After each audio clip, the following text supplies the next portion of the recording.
everyone, and welcome to the newest episode of the Read Right to Left podcast. I am G from Simply G, joined by my always wonderful co-host, Ray from Whimsical Pictures. Hi everyone. And today, we're going to be talking about single volume manga, whether that be an anthology, whether it be a short story collection from a single author, or just a one and done, one volume, that's it, little book.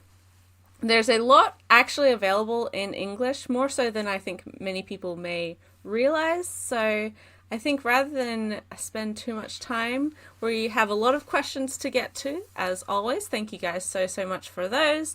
And I think we'll just get into the various types of one volume manga that are available in English and just maybe why those types and those genres and those demographics seem to make up the paramount of these types of books. Yeah, I feel like more so than anything else, like these one volume titles have often very strange and interesting stories behind how they end up in English.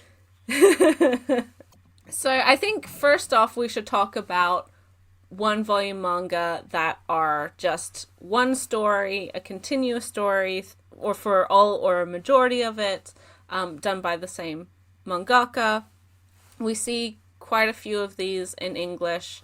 Not so much anymore, but there was a period of time where especially very popular mangaka were getting their other short form stuff available in English because of their popularity with their longer series. This includes things like pretty much all of Natsume Ono's catalog outside of House of Five Leaves and now Aka 13 and things like that. But Ristorante Paradiso gained a lot of popularity through the anime, which is just a one and done. Not Simple was one of her earlier books available. Tesoro, Danza. She has a lot of short story collections as well. But so she's one of the larger ones that I think of when we're talking about one and dones, but she's certainly not the only one. Another one of my favorite mangaka as well is Fumi Yoshinaga. She has quite a few. All My Darling Daughters. She also has A Garden Dreams, and of course her BL stuff, which tends to be what we usually see these one and done books as, with BL and Yuri, just a short, sweet romance between two people, and that's it. You have the meet cute to the establishment of the relationship, and it's not a huge investment. You can just jump right in. As for me, I think of like a lot of those josei mangaka that got a lot of one shots brought over back when Vertical was experimenting with josei. Yeah. Still some of my favorite titles. Quite a bit of Moyoko Ano. Mm-hmm. Most notably Insufficient Direction, which is her like autobiography about being married to Hideaki Anno, the director of Evangelion, as well as Sakuran, which is a really wonderful, in my opinion, one and done book about a geisha kind of trying to work her way up through the ranks of the brothel where she works and having a run-in with a particular man. As well as like Kyoko Okazaki had a couple of her most well-known books brought out over here in Helter Skelter and Pink. Both very good. Helter Skelter is actually one of my favorite manga of all time. There's a lot of Erika Sakurazawa we got from Tokyo Pop. Yes. We got 5 or 6 of her books, all of which are pretty readily available, although they're not technically in print anymore. Also, Utsubara was the other one I was thinking of from Vertical. So that is from Asumiko Nakamura, and is also very good. Yes. And recently we've seen a influx of these one volume titles from most notably Seven Seas, I think, out of all of the major publishers.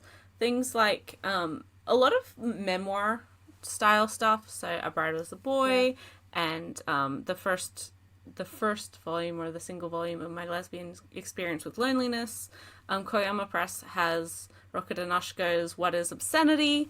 So there's a lot of this kind of more non-fiction or educational memoir style of book that we're seeing. I think just next week we're getting another one that's about a mother's first experience with pregnancy and having a child. Mm-hmm. Yeah, that one's a Yen Press title. I Don't Know How to Give Birth, which is sounds pretty interesting. Yeah, exactly. I was like, yep, that's relatable right there. The one that's like sexless, about a wife who's feeling dissatisfied with her sexless marriage. These are a huge trend in Japanese manga right now, so I don't think we'll see that trend stopping anytime soon in the English market as well. There's just so much to mine from. There's that makeup guide recently too, right? Yeah, that got licensed again by Seven Seas. I don't know if it's out yet, but yeah, Makeup Isn't Just Magic or something along those lines is the title. Yeah. Yep. So, very strange. I feel like we're going to look back at this in like 10 years as a collective manga fandom and see it as a very strange trend. But it's, it's cool. Yeah. Of course, also, there's a lot of publishers that kind of focus only on a particular mangaka's body of work, which means that a lot of their shorter stuff does come out. The one that I always think of is Ponetmon with Jiro Taniguchi. We have pretty much everything that he's done, or at least all of his major works put out by them, all of which tend to be 1 or 2 volumes long. The Walking Man, A Distant Neighborhood. There's a lot of stuff that he's put out. There's also a whole lot of like the Louvre related manga, and also the British Museum stuff, where we get mangaka kind of commissioned to write a story set in that location, which is then sold at that location. This, of course, again includes Jiro Taniguchi, but also Araki of JoJo popularity, and Taiyo Matsumoto, which is a one and done, or like a single volume in English at least. I think it's 3 volumes in Japanese. I think 2, but yeah. Yeah, I don't remember. Either way, it's a good book, so you should read it. The Rohan book is good too. The JoJo one. If you want just like a big, supersized book that is all full color Hirohiko Araki artwork, absolutely get that book. It's just great as a coffee table book, honestly. And especially if you're a fan of Rohan and, the whole Part 4 characters of JoJo. If you're not a fan of Rohan Kishibe, I have questions for you. Yeah, exactly. He's the author's kind of insert character, isn't he? He's Yes. When he did that book that was like, we got it. This illustration was removed from the English version, which upset me so much. But like that, the manga drawing guide that was released by him. The original cover in Japan is an illustration he did of himself hugging Rohan Kishibe. So,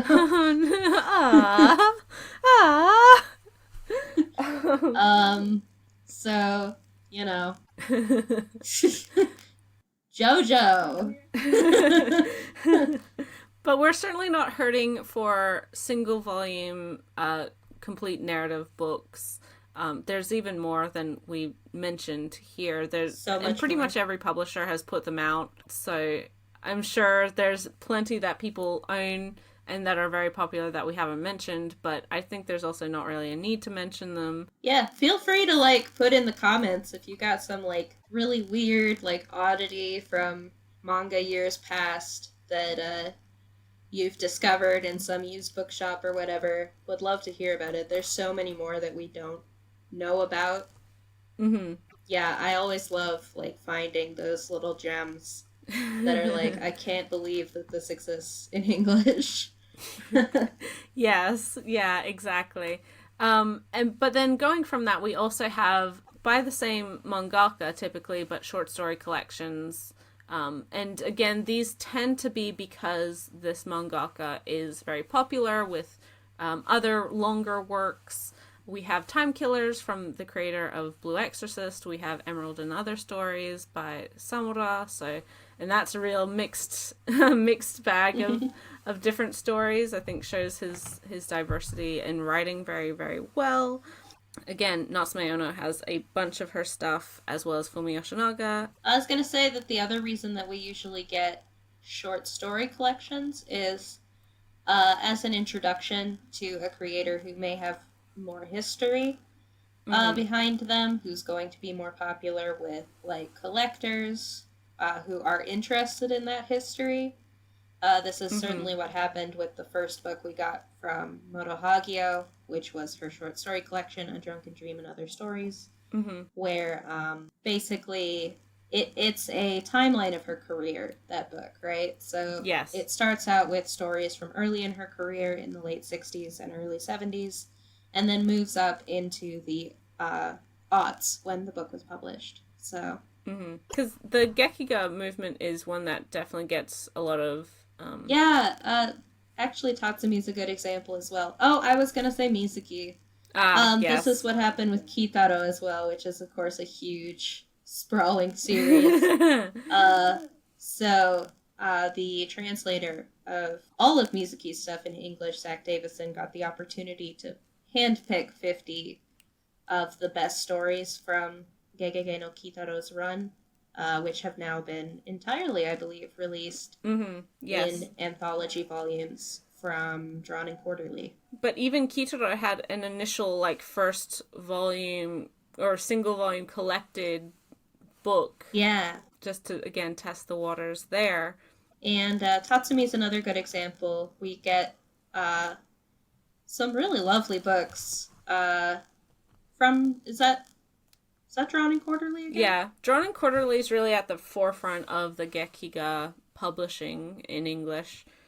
More so than any other publisher, I think. Yeah. But those books are really gorgeous. I really love all those Drawn and Quarterly books. They look very cohesive on a shelf, I feel like. Yeah. And Yoshihiro Suge is another one that they've put out quite a few of his books in English. Seiichi Hayashi as well. Yeah. So there's a real, even within the Gekiga stuff that we see in English, there's a real diversity put out. But something I wanted to mention, and I forgot about it until just the second, is also with one and done books, you see a lot of stuff that are kind of tangentially related to or spin-offs of other popular titles.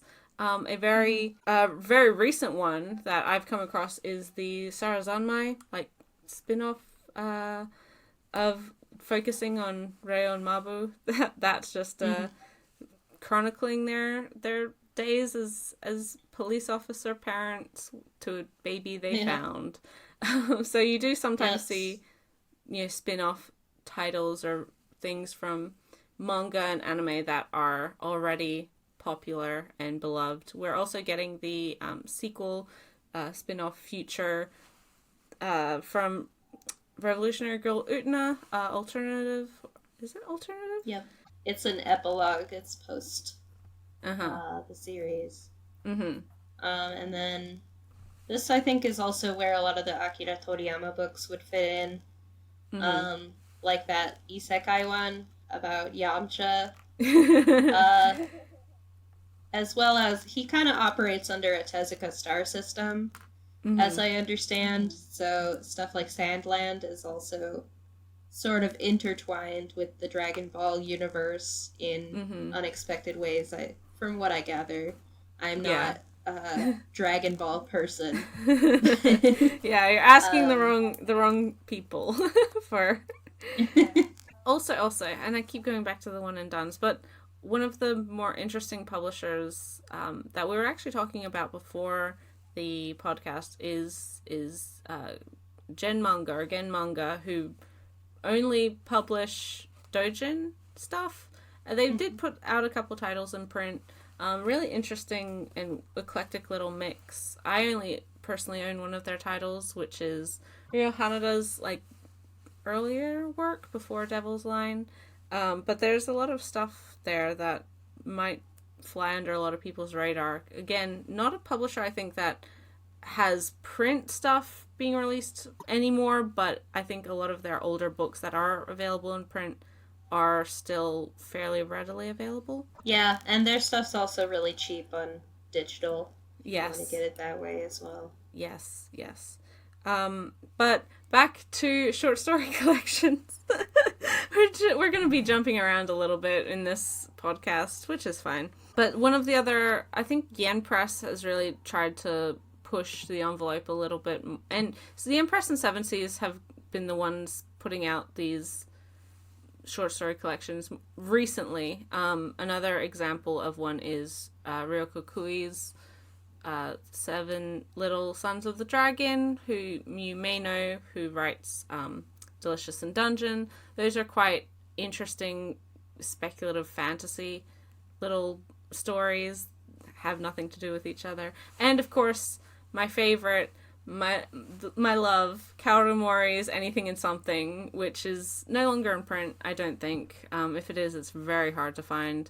But that's a beautiful little book, and again shows the real diversity of her style, of her stories, and just it's very, that one's very self-indulgent. You can definitely see what she likes to write about, which is always, very evident in her manga anyway. But like, oh yeah, she likes maids, she likes uniforms, she likes sexy women, and I'm here for it. That's great. Be true to yourself. Follow your heart.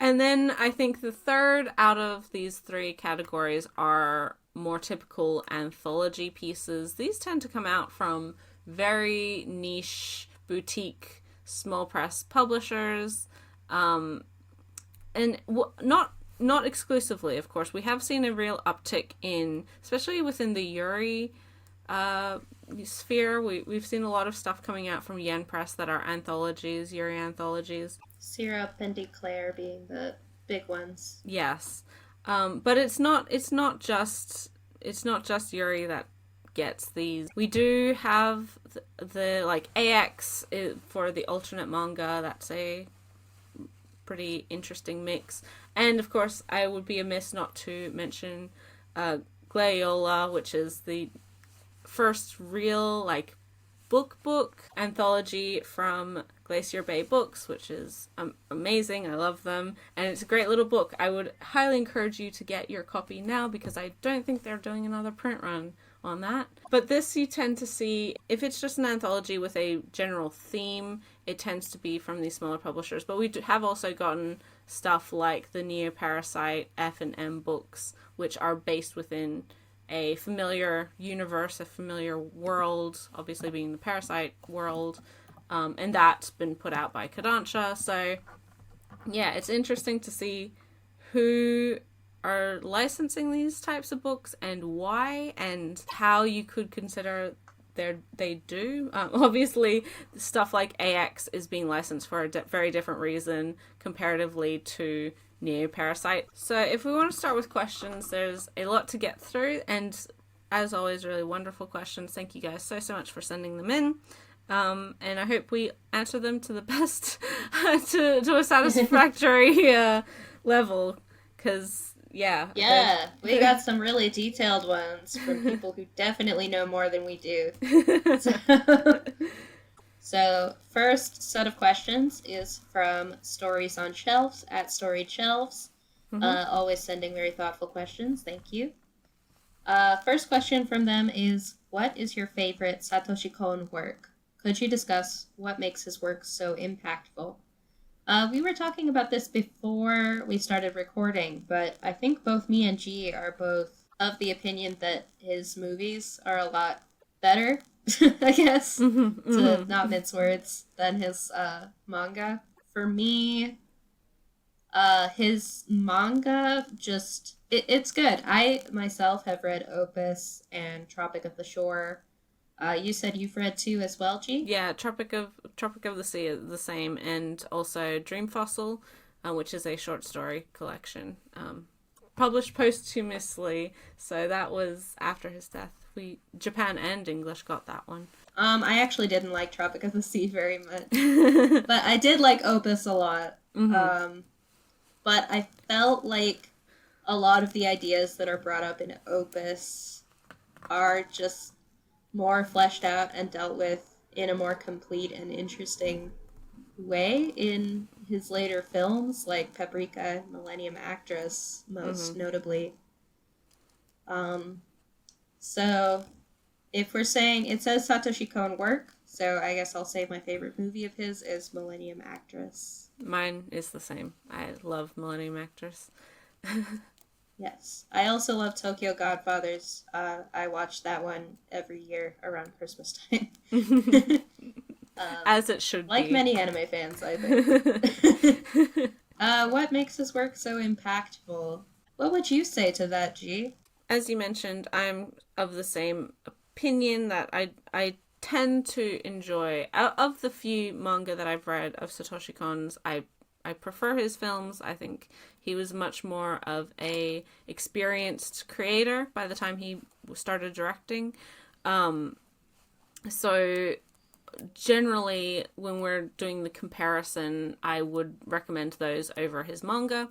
Dream Fossil, in particular, is a collection of his works from like very early on in his manga writing career up until much later, just before he was, transitioning to directing. So you do get a whole range of stuff there, and I think the sad thing about Kon is that we did lose him so early in his life that a lot of his ideas will never fully be explored, or at least a lot of the themes that were introduced in Dream Fossil especially. I'm not so sure about Opus or there's not so much of Opus isn't finished. Yeah, so. yeah. So I think there's a lot of potential there. I think generally his stuff does have it, when we're talking about impactful, I do think it does, like his films, delve into the human condition. It does try to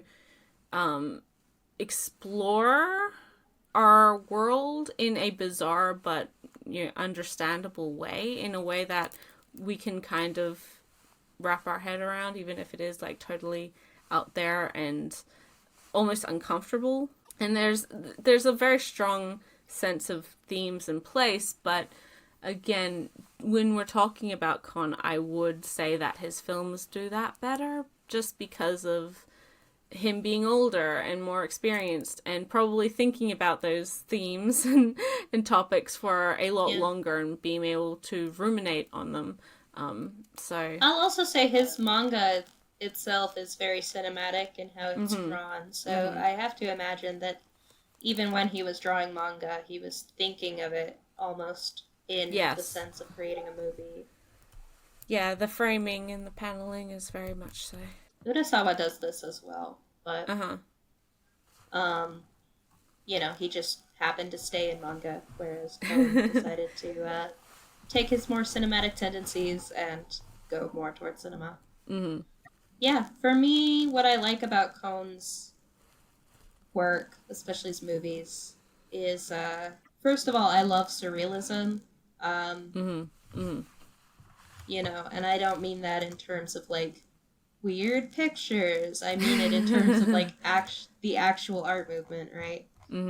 I always feel like there are some things that are so traumatic to show just plainly, or are difficult to show from a variety of different angles just by showing them plainly, that can be enhanced, I guess, can be reached to an even deeper truth through the use of symbol and metaphor. And I think that Kon did a lot of interesting things with that. Obviously, he's very known for his blending of reality and dreams, reality and fiction. I always think of like that scene of sexual assault in Paprika, right? And it's really, really disturbing because it's sort of portrayed that she's kind of made out of gelatin or something, and he moves his hands inside of her, and it's really harrowing to watch, Mm-hmm. because I feel like it gets to a more emotional truth there. And Millennium Actress is my favorite of his because I feel like he really perfects that blending there by having this woman who was essentially living vicariously through all of these characters she portrayed over the years. Mm-hmm. And that is shown by her literally weaving in and out of the different stories that she was in as an actress. Mm-hmm. And that's, I don't know, it's just really cool. Yeah, it hits a truth that wouldn't necessarily be able to be done if you're sticking to realism. That's why we have art. That's why we have artistic interpretation. It's yeah. I mean, he was a master at what he did. His in regards to his manga, there was a lot of very good ideas, a lot of stuff that he was definitely playing around with. And so I wouldn't recommend to not read his manga, especially if you're interested in it. But of the two bodies of his work, his filmography is definitely like the stronger of the two.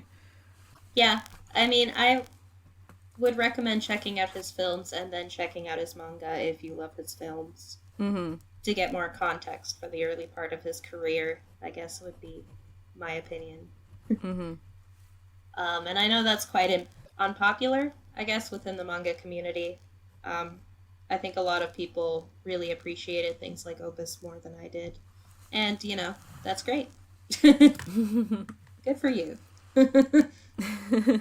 Next question from the same person. What elements, theme, art, conclusion, etc., make an excellent one-volume manga for you? So personally, I think if you have a strong theme, whether it's a continuous like story or a bunch of somewhat related one-shot, single chapter stories, it can really it ties it really well together. It leaves a much larger impression. I think also that if it comes to a like an educational manga, if it has like if it's informative, that's one that I really appreciate as well. What is obscenity really like sticks out to me in this regard of teaching about the legal system and sort of the broken obscenity laws within Japan and the hypocrisy of it, and that again that fine line between art and obscenity and the way that society and the legal system reacts to that and how it has literally affected Rokuda Nashiko in that particular case.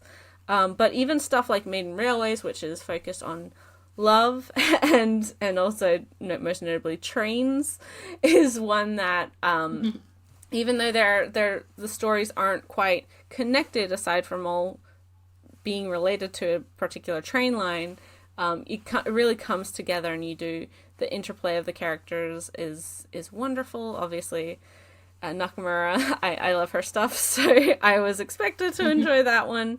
I will also mention the interesting little, I think it's a josei book put out by Viz, digital only, called Will I Be Single Forever? That one, very obviously digital only because it's not one that a lot of people would invest in a print release for, just because it's josei, it's a one volume book that tends to not equal high sales, but that one is very, very good as well. I mean, if you like the characters, if you like the worlds that are being explored, that's also very valuable, but for me it's more this thematic through line for stuff, which does mean that sometimes short story collections can be a little hit or miss for me, because obviously when you have a whole bunch of eclectic different stories, there are always going to be ones that are better than others. So, yeah. Yeah, I feel like a lot of what makes a good short story, which is essentially what a one-volume manga is, it's only going to take you half an hour to read. It's kind of runs contrary to what most manga as like genre fiction is really looking towards. Yeah. Which is kind of interesting. So it's like while a long form manga series is able to focus more on creating memorable characters and really deep, interesting lore, and a really fleshed out world. Doing short form manga is a different art form entirely. You don't Mm-hmm. have time to do that. And if you spend too much time on your lore and, developing a full cast of these really complex characters, you are not going to have a complete story. So, by contrast, you really need to go in with a strong concept and a strong theme, I Mm-hmm. think. And I also really like to see creators playing around with the artistic experimentation that the short form allows for. A lot of the one shot volumes that we get, like Utsubora or Helter Skelter, or the Moyoko Ano books, or a lot of the ones that I've read in Japanese, really go interesting places with their artistic innovation that you don't Mm-hmm. necessarily see in, like, say, a longer form Ano series like Hataraki Man or Happy Mm-hmm. Mania. Mm-hmm. So that's what I like to see, I think, is, kind of really exploring the artistic side of things and Mm-hmm. also really focusing in on a specific theme that you're looking to explore Mm-hmm. and a specific concept. So to me, like in a one volume manga, if I can't remember anybody's name, that's not necessarily a negative, Yeah. I guess, if that makes sense. But I want to walk away feeling like there's some image or some idea that I just can't get out of my head. Mm-hmm. That's what I want from a one volume manga usually. Mm-hmm. Yeah, I mean, I totally agree. I think there's a freedom to uh, art exploration that even just by being short form does mean you can be more experimental, can be mean you can push the boundaries that would not work in a serialized longer title. So yeah, I mean Yeah. that's definitely a unique part of the short form single volume Yeah. publishing. So Either because it's like takes too much time or mm-hmm, would be too confusing in a long form series, or just because a lot of short form stuff is just published that way, mm-hmm, especially these days. yeah, So you don't have to think about, like, how is this going to be perceived from chapter to chapter in a magazine. You're yeah. just like, here's the book, my baby. So, last question from Stories on Shelves is, who are some creators you'd like to see make or be involved in one volume manga, and why? I kind of cheated on this because there are creators who I know have one volume books in Japan, but they do not have them in English, and I want them. I want them, right? So, um, one of my biggest wants is Fumi Yoshinaga's A Child's Temperature. I don't know why everything else she ever did was licensed and that never was. And that one, from my understanding, is a collection of like interconnected stories surrounding a single like family and the people in their lives. Classic Yoshinaga, really would love to see that. There's also the Haruko Ichikawa one volume stuff like Oh, yeah. Mushi no Uta and the 25-day vacation or whatever it is. I'd love to see those Mm-hmm. in English in some capacity. There's a lot of Yuki Midorikawa stuff, most notably uh, the Firefly Light, Forest of Fireflies Light, whatever it is. Hotorubi no Yeah. Mori that's the one. Which again, kind of, I don't know how popular Natsume is, but I'm sort of surprised that that never got licensed. I think it's only 1 or 2 volumes long. So, and the film did very well despite never being licensed. It was certainly one that a lot of people were interested in, and it has the same feeling as Natsume. So I would have expected that to get some sort of interest. And Daisuke Igarashi as well has some really interesting. Normally there are 2 volume stuff, but really short. And I think like you could put them into a single one and done, like omnibus style of release in English. Although, again, I don't know how many people are interested in Igarashi's work. Go read Children of the Sea, everybody, because it's wonderful. And then I can ask for Little Forest, which is a cooking manga, but related to food that you can find out in the woods. Yeah, so that's not quite the question you are asking, but those are all books that actually exist and that I want. For me, there are some like that, like Yuki Urushibara, the creator of Mushishi, has some There's also the short form stuff that I There's want. also the Mushishi anthology out there that I'd like one day. Will never happen, but I feel like there's stuff that I would want from creators that I think have an interesting art style, and I'd be interested to see that them tackle like short form manga or circling around a particular theme. I was thinking of I know he has short form stuff in like his weird alternative webcomics that he was doing before Tokyo Ghoul. But Sweet Ishida, I think, has really interesting ideas that he bogs down with all of this story shit that's garbage, and he does not need it. So I would, and he has really beautiful art too, especially when he has the time and assistance to really work on it, like you see in Re. So I would love to see what he would do with a short form, more alternative manga, tackling some of these themes of like, you know, societal oppression and empathy and depression that you see within Tokyo Ghoul. yeah. But just like less, you know? A little less. Maybe a few less clowns would be good. Cause yeah. Who else? I would love to see, you know, Mitsu Izumi, who does Magus of the Library, and that other one from before Magus of the Library, with the hot chick on the cover. His art style is really beautiful, and I would like to see, like, even just, like, spin-off material from the world of Magus of the Library. I would like to see short stories. Just, I know I said don't focus so much on lore, but like it's kind of different if you're doing like a spin-off chapter of a fantasy series that already exists. So I would like that. I would like to see some short form stuff from Yuki Kamatani. They have a short story collection from like very early on in their career. I don't like we don't have it. I'd love to see it in English. But I'd like to see a lot some in a similar sense. I'd like to see them do another short story collection or whatever, a single volume manga. Because I mean, always want more Kamatani. That's goes without question. But I think looking at their work now versus the earlier on in their career, it'd be interesting to see the shift as well. What they were writing about then versus what they'd be writing about now.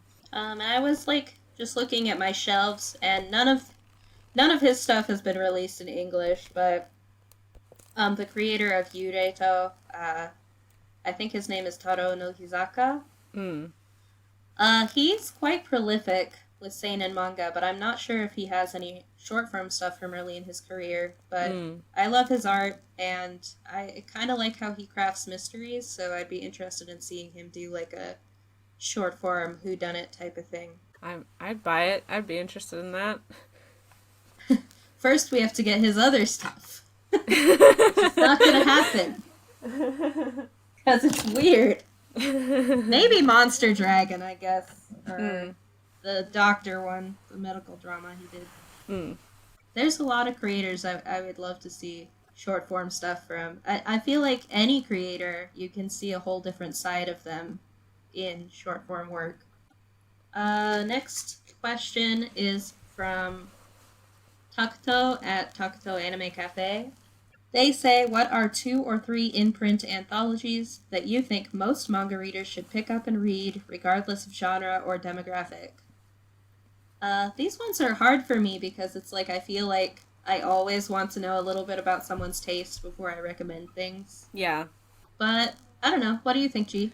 I would, in a similar vein, I would definitely encourage anyone who is a fan of like indie or alternative manga, to pick up Glaiola.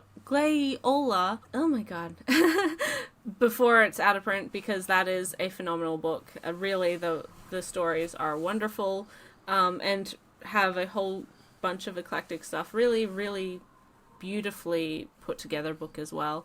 And support Glacier Bay because they deserve it. I think they're having it's the first in a series of anthologies that they're doing. At least that's the plans as of now. But yeah, even if that's the only book we see from them, it's definitely worth your money. I would also say Japan from that's a Ponemon book. It's an interesting mix because it's half Japanese mangaka and then half French comic creators, talking about their experiences in Japan. That has a Taiyo Matsumoto story in it. It also has someone else whom I can't remember right now. I think it has a Taniguchi story in there. Wouldn't be surprised because it's Ponemon. But really interesting to see Japan from, like, obviously people who are Japanese, who lived there, raised there, etc., versus the outsider perspective. Cool little book. I don't know if that's in print, but again, one you can find very, very easily for the most part. Neo Parasite F is kind of... I think that if you're going to be buying an anthology related to a particular pre-existing series, that's the one to get. Overall, the mix of stories is good. I don't think you necessarily need to have a working understanding of the Parasite universe to read it and enjoy it. If only I could cut out the Moto Hagio one from M and stick it in that one, it would be perfect. Yeah. But overall, that's a really interesting mix, and I think it definitely highlights how well shoujo mangaka or female mangaka can write horror and like the sci-fi, like tense sort of stuff, as well as more notably like whatever people tend to relate to shoujo mangaka. And AX it's definitely not for everyone, but again, if you're into alternative or indie manga, that one's a pretty safe bet. And again, not sure if it's in print, but it's fairly easy to find, so I would encourage you to get it if it sounds like something you'd be interested in. Yeah, So, yeah. I would echo AX because I know a lot of people have read it and found it too weird or too alternative for them, which is fair, but I also think that it's a great entry point if you just want to see what's going on in the alternative manga scene. Want, some names of creators that are prominent there or have been prominent there. I've certainly, since coming to Japan, I've, found books where I'm like, oh, that art style's cool, and I'll pick up the book and realize that it's an artist that I first read in AX. So, especially because it is often pretty easy to find, I feel like it's worth, especially if you see it at, a used bookstore or something, just grabbing and reading just for the sake of kind of seeing a different side of manga than what you might otherwise be reading. I want everyone to read A Drunken Dream and Other Stories. Yeah. Not just because I want everyone to read and love and adore Moto Hagio, but also because it is interesting to see sort of the shift and change in shoujo art styles and storytelling styles over time. There's a lot of ways in which Moto Hagio is a very individual creator. Certainly her style is very hers, I think, but there is a lot of interesting change with the times as the book goes on, and I think it's an interesting reading experience because of that. And It has a lot of really great stories, especially Hanshin and Iguana Girl, which I think are the ones that get brought up the most. Yeah. Um, but I like a lot of the stories in that book. I'm trying to think of stuff that like the widest number of people possible would like, which is hard, right? Especially for anthologies, with such a mix of creators. Yeah, it's Yeah. like you should pick a thing up because it's interesting to you. Helter Skelter, I think a lot of people think of horror as specifically like a seinen, like actiony type of vibe. Mm-hmm. Even though a lot of Junji Ito's manga is actually shoujo or josei, in terms of which magazine it ran in. But a lot of people, I think on the more like action horror side of things or monster horror. Mm-hmm. Um, Helter Skelter is sort of a feminist Frankenstein's monster type of story, and it's one of my favorite horror books of all time. So I would recommend that one. It's a little hard to find, but But well worth the search. yes, it is about a model named Liliko who's very insecure in her body and gets a whole bunch of plastic surgery. And how the industry sort of turns her into a monster. Yeah, perpetuates the cycle of abuse And she gets more and more panicked and more abusive as the plastic in her body also starts to melt. So, yep. Very creepy. The ending in particular just like chills up my spine. Ugh. So, the film also of Helter Skelter is really good. Next question is from Dre Mora at Dre Mora Dre. Any particularly memorable manga or story within the one volume manga that impacted you? I find a lot of anthologies just leave a general feeling when remembering them months later. So you just mentioned this, but Iguana Girl and Hanshin Half God are like the two real standouts, and definitely most mentioned within A Drunken Dream. I also like The Willow or The Willow Tree, which is the last one of that book. Really, that the whole book is phenomenal, but the there are some really very memorable and impactful just scenes, images from especially Hanshin Half God that are like, oh my goodness, and will hopefully affect you and stay with you. Also, Enclosed Cold Fat is one that definitely like I think about on a very regular basis in the similar way to Helter Skelter of like how women are so influenced by society to hate themselves and how that's continually perpetuated and how it's like if you look different, if you do this to yourself, you'll be happier, you'll be more successful, etc. They're both of them are very, very good. I love them. So yeah, those three are definitely ones that like really, even if I haven't read them for years and years, they're ones that stay at the forefront of my mind, and I feel are ones that may be difficult to read, but should be read in some capacity by most everyone. Yeah, for me, I mentioned the ending of Helter Skelter. That last shot of Liliko gives me chills just to think about. The ending of Sakuran as well. When she goes back is very much, I don't know, it really makes you think, just sit there and think for a while about cycles of abuse and, toxic relationships and how within this oppressive system, a woman is never truly free. Or may even come to love their chains. So there's one in Japanese that I really like called Boga Ippon, which is by Fumiko Takano, who is considered to be part of the post Year 24 group of mangaka. This is a collection of a lot of her stories. Again, it's kind of like A Drunken Dream where it kind of spans her career. But there's a lot of moments in it that are just like the artwork, the way that she panels it really sticks in my head.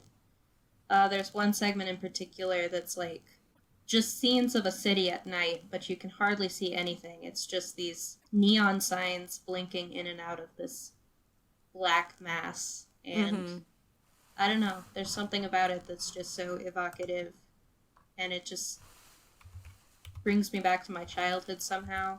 I don't know. A lot of times it'll be like that, where it's just like a particular like artistic idea that just imprints itself onto my brain forever. Yeah. Go-Go Monster has a lot of those as well. In its way of sort of blending this kid's possibly daydreams, possibly delusions, possibly just manifestations of his anxieties about growing up into, you know, his school and his daily life. So Yeah. That's a good one. If you haven't read Go-Go Monster, especially if you consider yourself a Taiyo Matsumoto fan, get on it. Yep. It's a beautiful book and a wonderful story.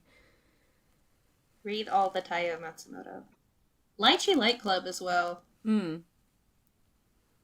Obviously that imagery sticks in your head for other reasons.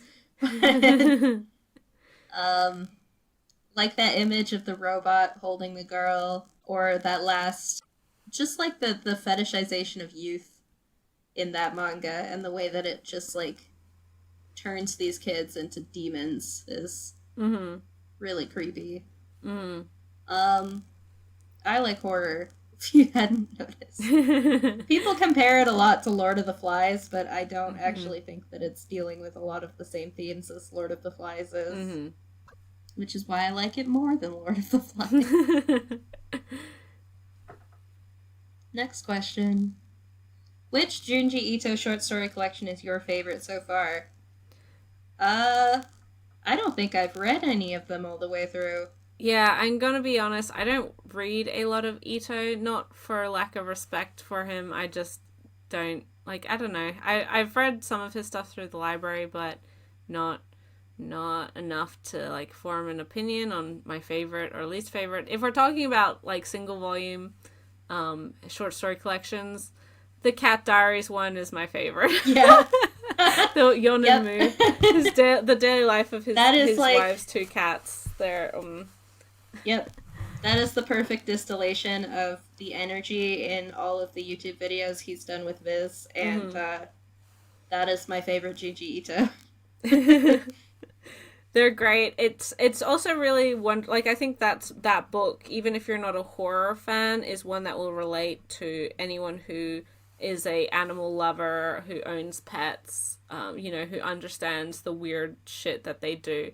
Not just cat owners, but obviously cat owners are or would be very familiar with a lot of these behaviors.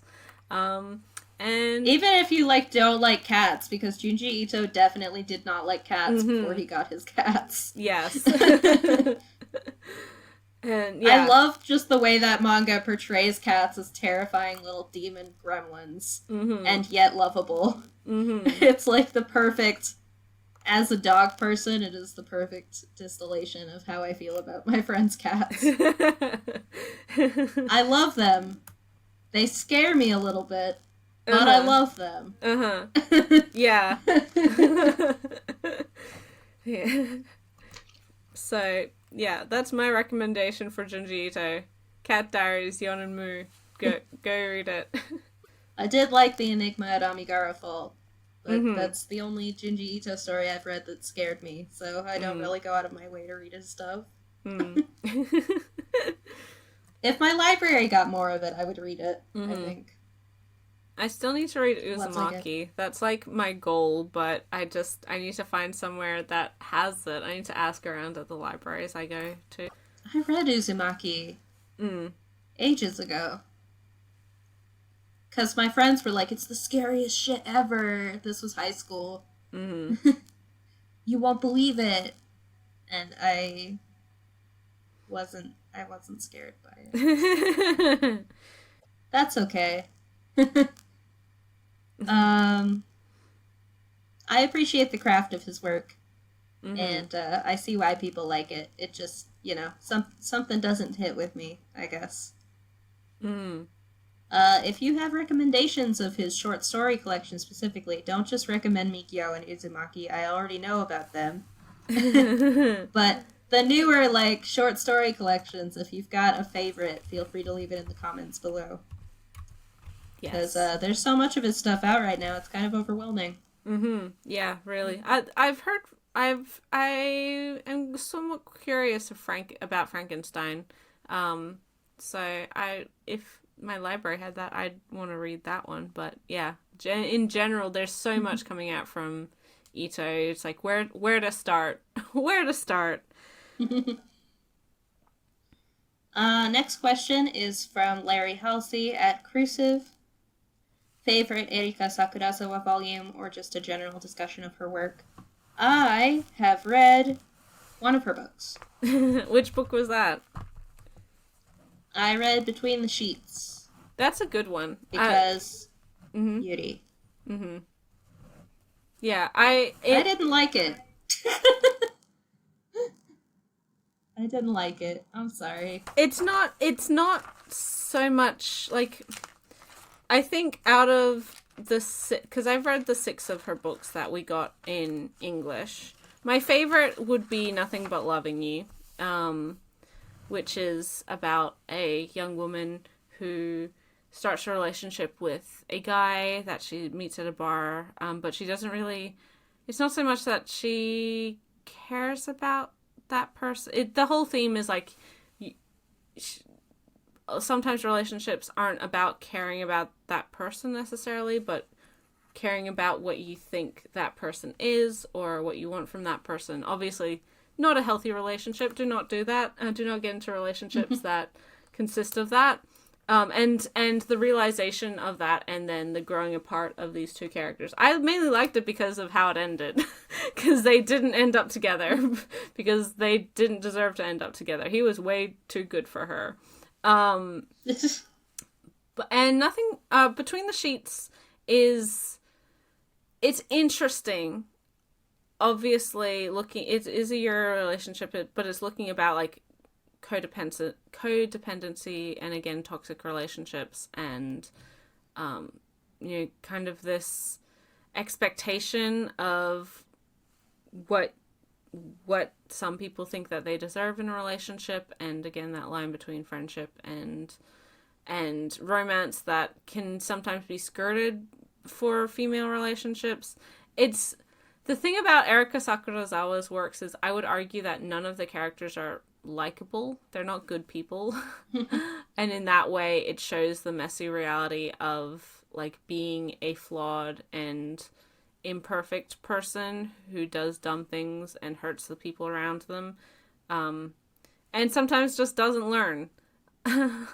It's one that I think is an easier read, or like easier to get, quote unquote, if you are like, it's not, I wouldn't recommend this for teenagers looking for a josei work. It's not one that I think they can relate to.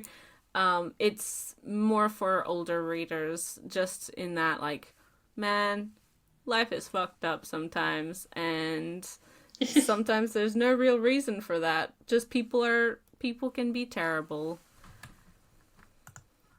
I mean, I like other gal mangaka a lot. Mm-hmm. Mm-hmm. Moyoko Ano, Kyoko Okazaki, and of course, I'm a big fan of Ai Yazawa. Mm-hmm. And I think that's where, first of all, I think I was going into it knowing that Erika Sakurazawa herself is queer, Mm-hmm. and I wanted a queer book, and it isn't really that, and Yeah, that no, it's disappointed not. me. It reads like any number of like alternative like I just finished Magician A, Mm-hmm. where the author at the end is like, yeah, I wrote a lot of like sex between girls, but I'm not gay. Mm-hmm. And there's a certain vibe to titles where it's like, you know, someone exploring sexuality between women who isn't necessarily interested in, like, who isn't necessarily a woman loving woman themselves. Mm-hmm. Mm-hmm. And Between the Sheets gave me that vibe, even though I know that Sakurazawa is, or at least has identified as queer. Mm-hmm. Um, but that's just me putting expectations on it that, you know, Mm-hmm. it's not there really to fulfill. It's not for that. It's not that kind of book. Um, but also, just I feel like anything else I would have gotten from it, I get from Ayazawa manga more. Mm-hmm. Personally. So Yeah, I wouldn't say it that just, Sakurazawa is a must read, especially within this group of mangaka that we do get. But it's, it's there. It's there if you want to read it. yeah. And I know a lot of people really love her stuff a lot more than I do. So. Mm-hmm. And I've only read the one, so maybe if I read them all as a set, like a lot of people have, I would like them more. Mm. But I also don't really like stories that are like, people are fucked up and sometimes there's no reason for it, because Mm-hmm. I know you dislike Not Simple I know. a lot. Yeah, I did not reason. like Not Simple. I guess I'm too utilitarian for that. Because I'm like, and? Yes, I know. I have a life. I'm living life right now, so I can tell you it's fucked up sometimes and there's no reason for it. But what are you trying to say about that fact? How do you want to improve the world here? Mm-hmm. What truth are you getting at? Like, I'm not. I always like. Yeah, I get into arguments with people a lot over like, because my question is always, but what is this story for? Yeah. So, and that's just a difference in how I read fiction compared to other people, and that's fine. Mm-hmm. I mean, I don't think I'm wrong to read that way, but I don't think other people are wrong for reading a different way either. Mm-hmm. Next question would be, what kinds of anthologies do you enjoy reading? Do you lean towards a certain genre? What makes a good anthology? We kind of already Touched said, on but a lot of those. Generally, if we're talking about pre-established canon anthologies, things like Neo Parasite F or M, stuff that plays around with like stuff that isn't explored in the plot of the original story, I think is a really good thing, and it's utilizing the opportunity to, explore this world more.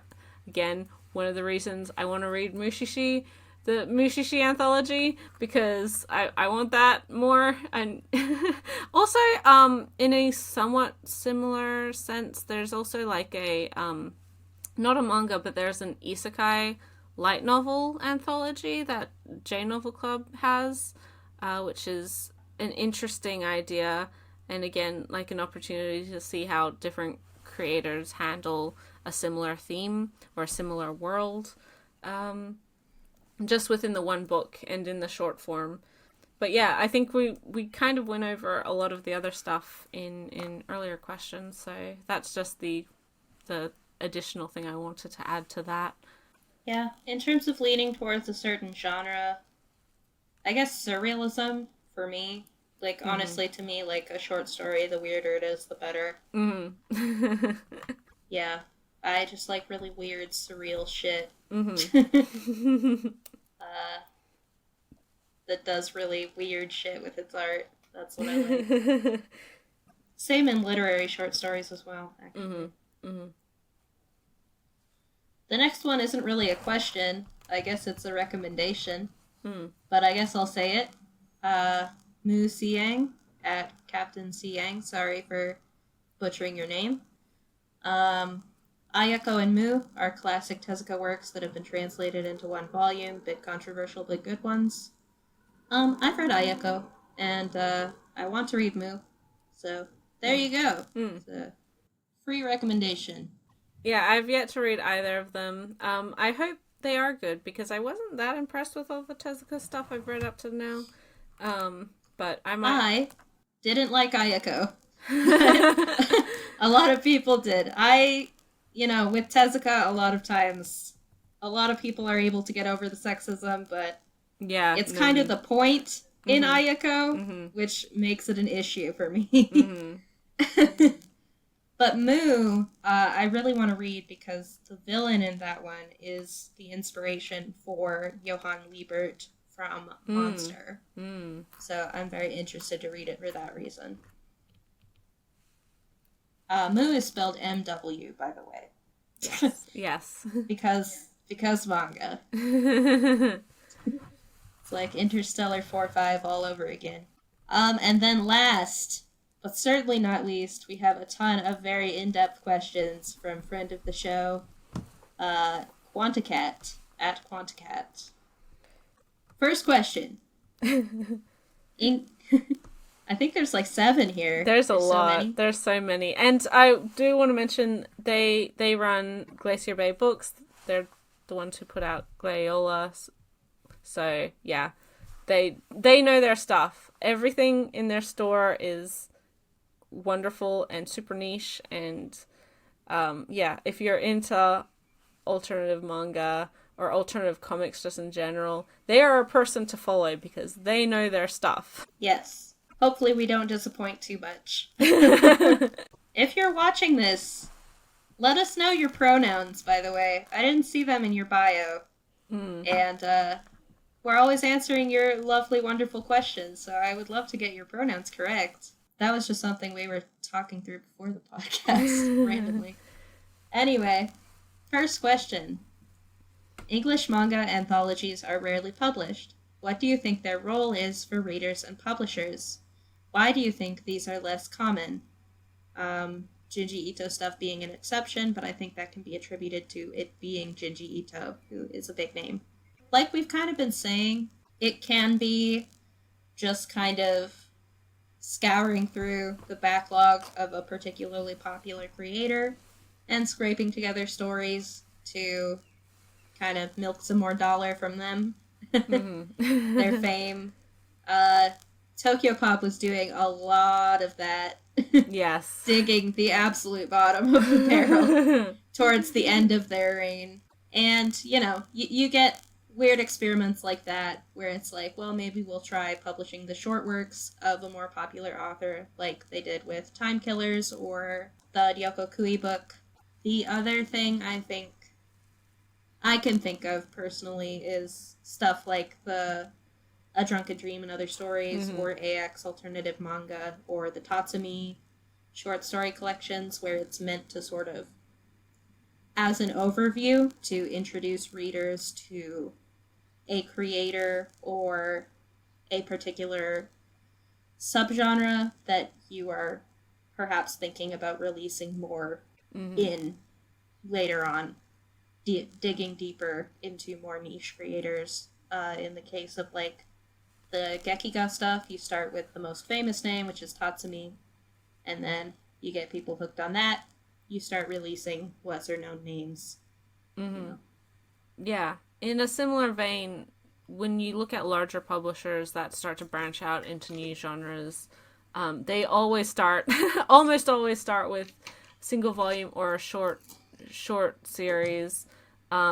It's been happening with the various publishers and their Yuri stuff. It's been happening with their, like, more typical large, quote-unquote, publishers when licensing BL that isn't strictly, like, relegated to their imprint. As you mentioned, Tokyo Pop was a big purveyor of this.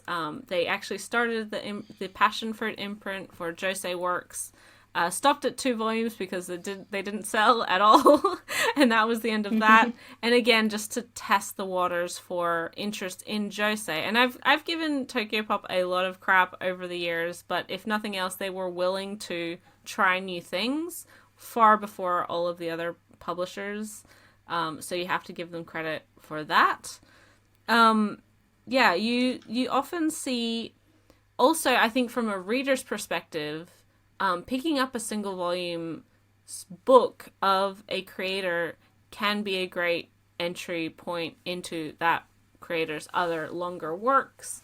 I would be much more willing to pick up one of Akira Toriyama's one volume stories compared to diving into buying the entirety of Dragon Ball, just because of the costs, like the cost investment, the time investment, etc.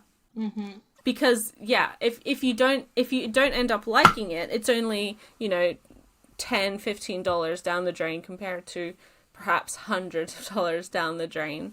In that same sense, it's also why I think stuff like Time Killers did get brought over. It's why I think we're seeing a lot more of Nagabe's short story stuff coming over. And this is, like, I'm a fan of their larger titles, but I think as readers it's easier to justify the purchase of a single volume versus something with 10 or 15 volumes ongoing and with no end in sight in Japan. So yeah, and then like by the same token, like on the other side of the coin, it's like it's good for getting new people into it.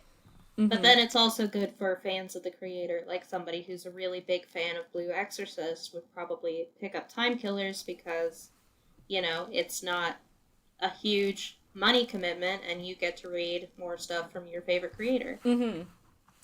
In a similar sense, it reminds me of, although this isn't a one and done, but it is a 2-volume series of Horikoshi's, the mangaka of My Hero Academia, their earlier work, Barrage, which is only 2 volumes long, obviously got cut pretty early on in its serialization, but because there are so many fans of My Hero Academia now, it makes sense to license that shorter, quote-unquote, failed work for Viz, because there will be people interested in it. And in a similar sense, there's some of the Soul Eater creators. I can't remember his name. Atsushi Okubo. Yeah, there's Biichi, which is 4 volumes, a little bit longer, but there'd be interest in that. Zombie Powder. Which are, again, shorter. And even stuff like the Pandora Hearts creator. What was that one that she did that got released by Yen Press? Crimson Rose? Lord, something like that. Remember. Something along those lines. Because and Rust Blaster as well by Yano Toboso, because people are interested in Pandora Hearts, in Black Butler, so they're ready to jump into some of their other alternative stuff that they don't have the popularity or the interest otherwise. Yeah, it's interesting as like someone for whom like Fruits Basket is my favorite manga. Because I always see people who love Fruits Basket, and they're like, I want to dig more into Takeya's work. And just reading the synopses, you can kind of tell that the stuff she did after Fruits Basket is way more similar in tone to Fruits Basket. Mm-hmm. But I see more people picking up the stuff she did before Fruits Basket, specifically because it's short and cheap. Yes. So, even though I'm like, I want more people to read Lisa a lot. Mm-hmm. But yeah, so I think that's why it doesn't always work with publishers. Yeah, but it's definitely a gamble. It's never a surefire thing for a lot of these books. Next one is going to be, what are some good old and new anthologies you can recommend?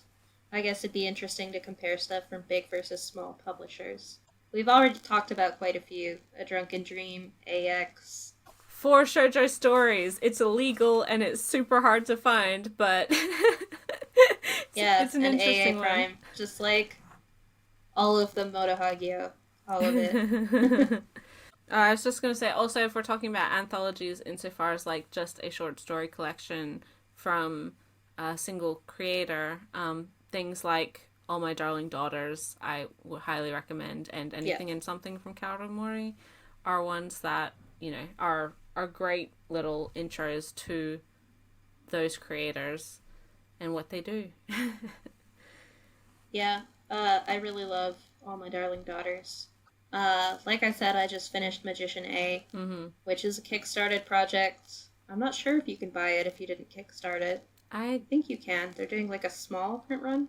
I think so. It's in coordination with Beguiling Books, I think. So Yeah. I would expect you could probably get it from their store slash web store at some point, but I'm still waiting for my physical copy of that, so can't I wait. mean, coronavirus, you Yeah, know. of course. I'm They not did I'm say not they shipped complaining all of about it. them. I just wish that I had it.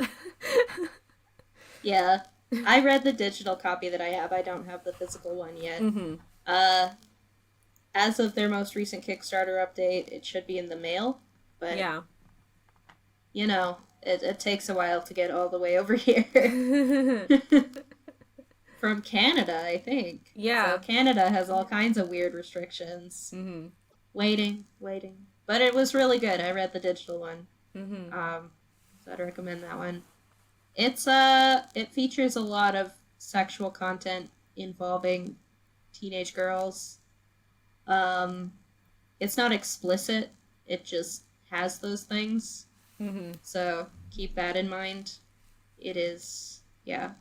Including relationships between teenage girls and adults, by the way. Mm. Not really portrayed in a positive light, but not always entirely condemned either. It's Mm-hmm. very matter of fact. Um, Teenage girls sort of exploring their sexuality, getting pulled in by these sort of predatory adults, etc., etc. But that one was good. What are some strengths of manga that adhere to a single volume format, and what are some manga that you think show the diversity of styles and themes in single volume stories as opposed to anthologies? Would be cool to hear about some of your faves. We talked about the strengths, I think. So, Mm-hmm. what are some manga that you think show the diversity of styles and themes in single volume stories? Any of the Gekiga titles, I think. Um, I just feel like, I don't know, there's so much weird experimental stuff within single volume stories. We didn't even talk about like Mizuki's single volume Mm-hmm. stories Mm-hmm. like Onward Toward Our Noble Death, Nononba. or yeah, his more true to life stuff like Nononba, there as well as his Showa history Mm-hmm. books and Adolf Hitler. Yeah. Any of the Josei books we mentioned have very unique styles to them. Utsubora kind of gives Asumiko Nakamura all the reign that she could ever want to just go completely weird with her already very unique style. The paneling there is very unique and interesting. Just these very sensual forms with these heavy lidded eyes and Mm-hmm. long pointed noses Mm-hmm. that are very, very much her thing. Yeah. We haven't even talked about Inyo Asano at all yet, somehow, in this Oh yeah. podcast. Um, he exists. I like Solanin. I liked Gahara Holograph, even Yeah. though I had some issues with it. Mm-hmm. I definitely like his shorter form stuff more than I like his longer form stuff, but I haven't read Dead Dead Demons Destruction, so I have a feeling that'll probably be my new favorite of his Yeah, whenever I get around to reading it. personally that's my favorite of his, and I would definitely rank it higher than some of his shorter form stuff, including A Girl on the Shore and what is it, Descending, or what is that called, Downfall. Downfall. Oh my god, I was totally off, but kind of in the right area. Yeah, not super impressed with Downfall in particular, but I like What a Wonderful World as well, his short story collections. mm-hmm. That's some of his better work to me. I didn't. A Girl on the Shore was like fine. Mm-hmm. I wouldn't read it again. Yeah. Yeah. I don't like Goodnight Poon Poon.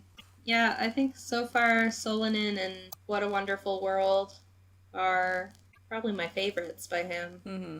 having not read. Da-da-da-da-da-da. I really like Lychee Light Club. That's going to be from the sort of Eroguro movement. I like Shintaro Kago as well.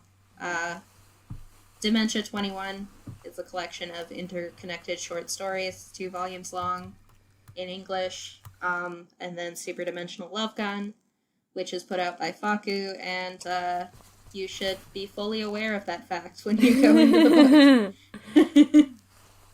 But also not be looking for titillation, because it is not meant to be titillating. Yeah, yes, yes. It's a better fit under the Dempa line, which it was published under at least once. I don't know if it's still in Dempa's catalog. I think it's very fitting as a joint effort between those two companies. Invitation of a Crab, or From a Crab, is wonderful. Another Dempa book. One that I really loved. It's similar somewhat to Jiro Taniguchi's style of being very just quiet and looking on and observing the world around you, but might be a little more relatable for this current generation comparatively to Taniguchi. It's fabulous. I loved it a lot, and I cannot wait for Gyubano Holiday from Panpania. Yeah, I definitely need to pick that one up. Claudine as well is some classic manga that we've been getting. Let's see. There's so much. It's I'm going to stop recording this and remember the absolute flood of 95% of the short story titles that I've read.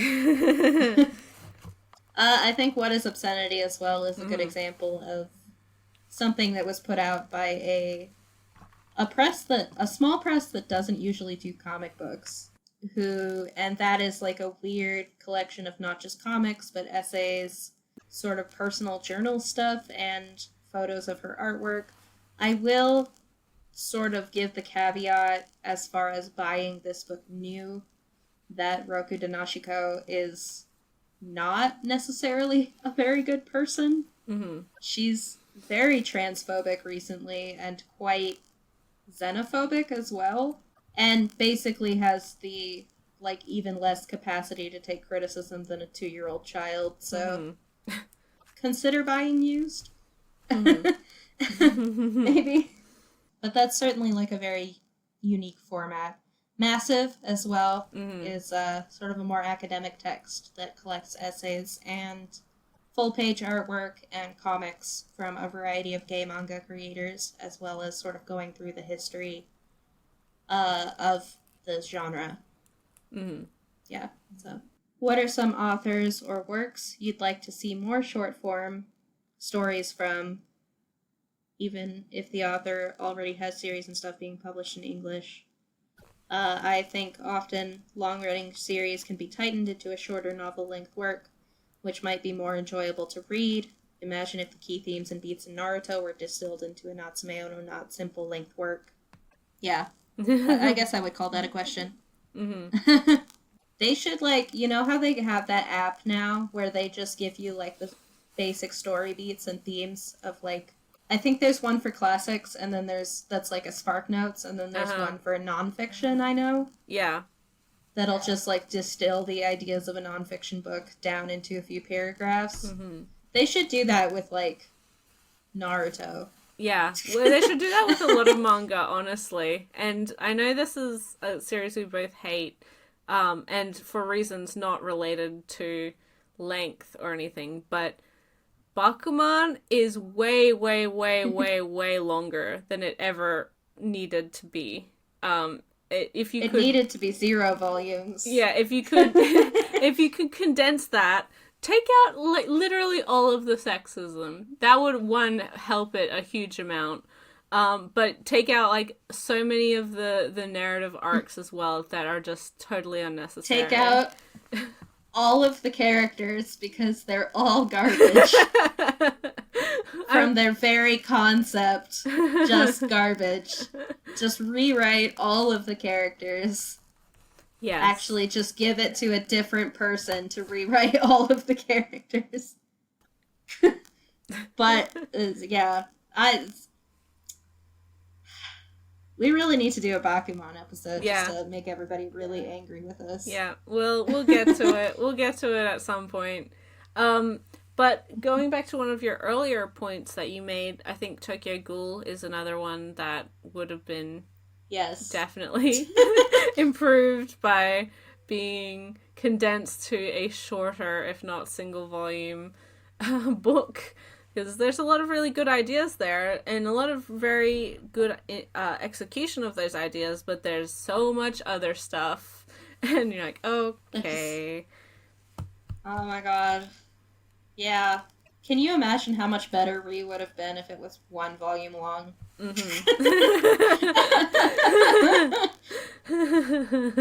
Oh my god. There's a lot of chaff in that series. In a lot of series. Death Note's another one Yeah. that could definitely be improved by being shortened by a lot. Well, they wanted to make it shorter, and they made them lengthen it to 12 volumes because of how popular it was. Yes, exactly. That's why you let your creators make stuff the length that they want to. Don't have them drag it out. You know, Astra Lost in Space? That's a really good length for a shonen series. Yes, 5 volumes. They're thick volumes, but they're good. There's all you need. 5 volumes. Right there. All right in front of you. Blue Flag, 8 volumes.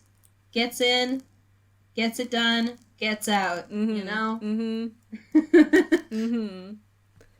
And then there's series like Yona of the Dawn or like Hunter x Hunter that I just want to continue into perpetuity. Forever? Yeah, to never end, basically. Never end.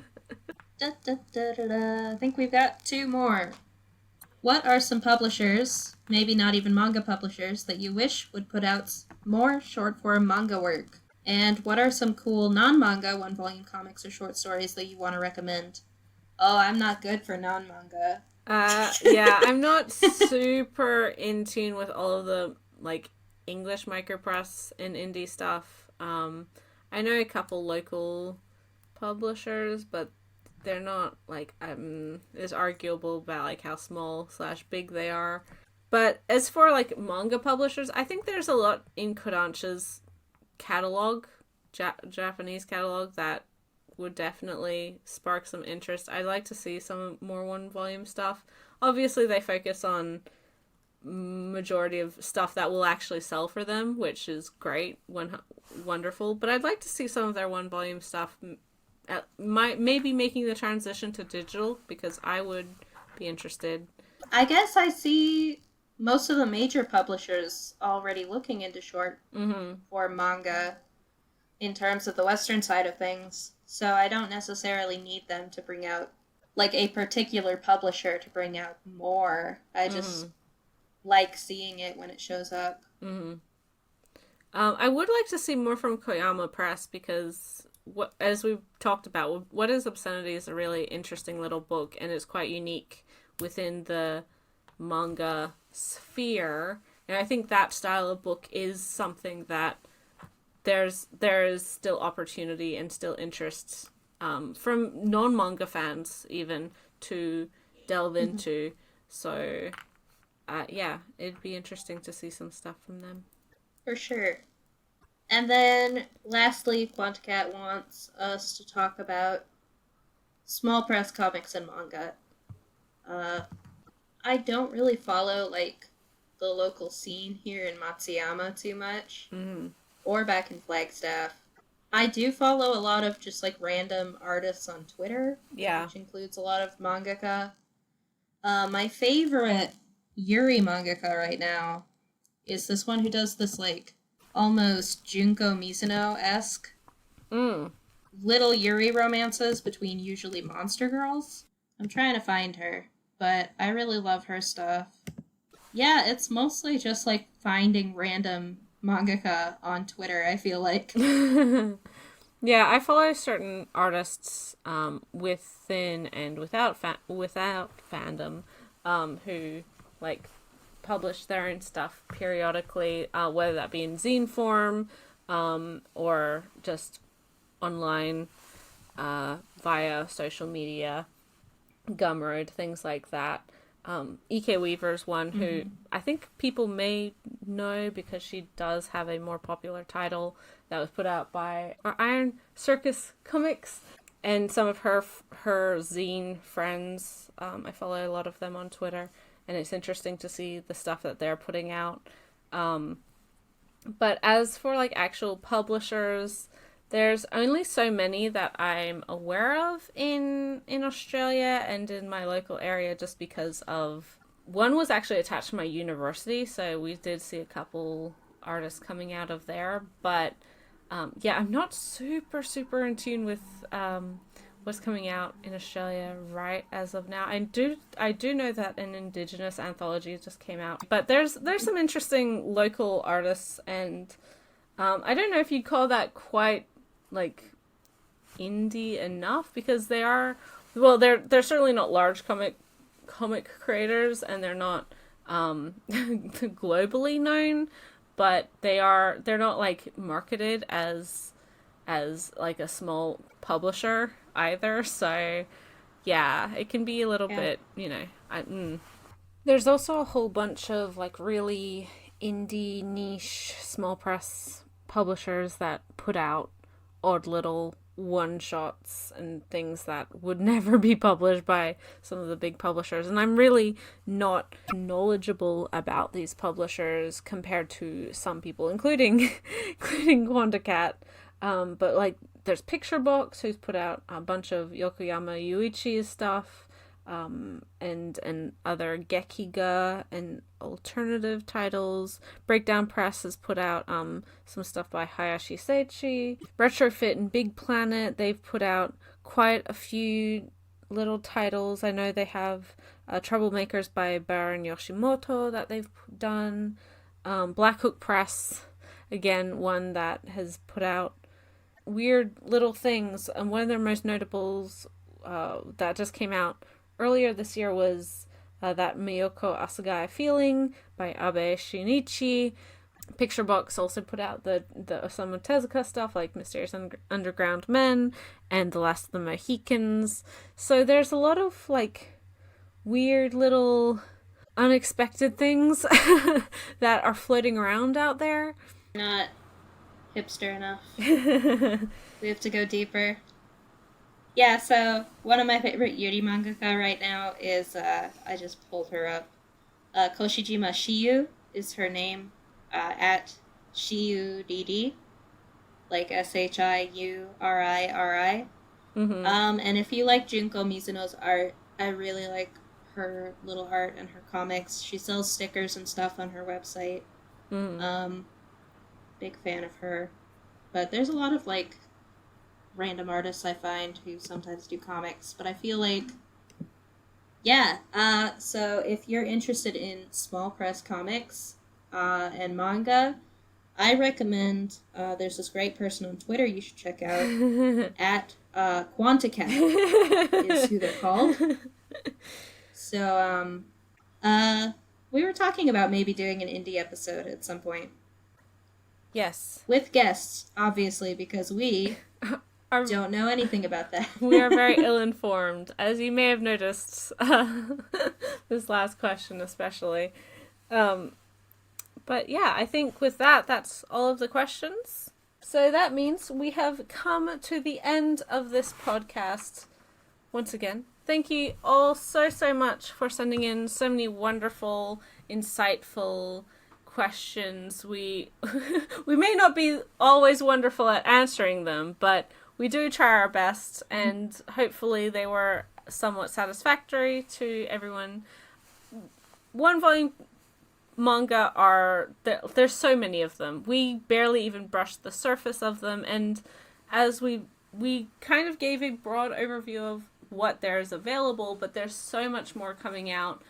Even on the digital side, we didn't even touch the digital releases, but that's a really great aspect of again, getting these one volume series out that may not have a huge interest in print. much less of a risk for the publisher, obviously cuts out printing costs, and it's also easier for small publishers, niche publishers, to get the licenses for those. Starfruit Books is one that just emerged from the ether. They have a couple licenses which are pretty cool. Kaiten Books has also, they've got a couple ongoing titles, but I wouldn't be surprised to see a couple one and dones from them in the future. Media Doe. There's a lot. So it's almost impossible to cover them all in a single podcast. So hopefully we've given you some of the tools, some of the interest in following up on some of these titles that are outside of the more popular manga community discussion, stuff that we don't see getting recommended every time someone asks for a 1-volume recommendation. But with that, next month's topic is going to be the first creator spotlight with the wonderful mangaka Yuki Kamitani. It was always going to happen, and I think they are a wonderful creator to start us off with. You guys know both Ray and I are huge fans of Kamitani, and I love reading their manga, and hopefully you love reading their manga. So send in your questions for that either to our Twitter. I'm at collectingg, one word. Ray is at whimsicalpics. I will always have the podcast episode collecting questions on my Twitter. You can also put them in the comments down below if you're watching this on YouTube, or send us them privately through DM via Twitter. But thank you guys so much for listening. I hope you have all enjoyed, and I'll see you in our next podcast. Bye till then. Bye-bye.